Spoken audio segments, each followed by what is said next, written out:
magkayak hapunan ulit tayo dahil hapon na ulit. Maggugulay tayo ng sari-saring gulay. May saluyot, talbos kamote, may okra,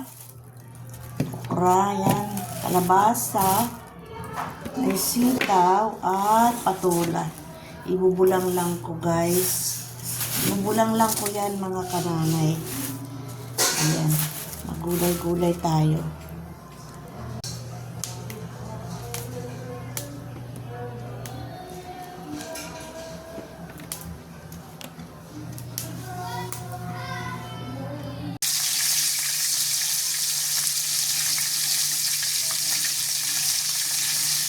Sa kumukulong kamatis, sibuyas at mga pampalasa, ilalagay ko na ang sitaw, okra at kalabasa.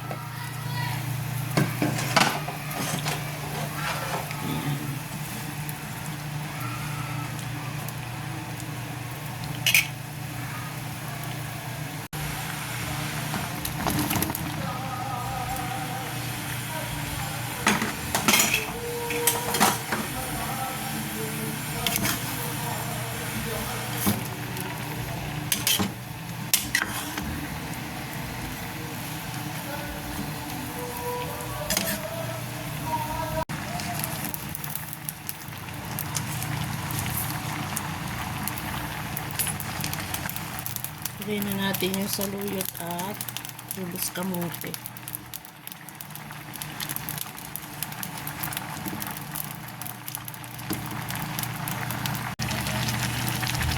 Ayan. Dito ilagay na natin ang ating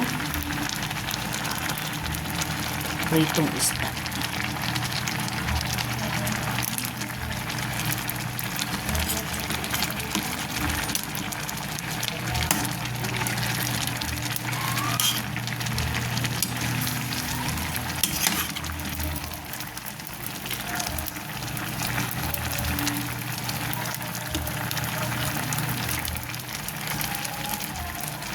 Iyan ang ulam natin ngayong hapunan.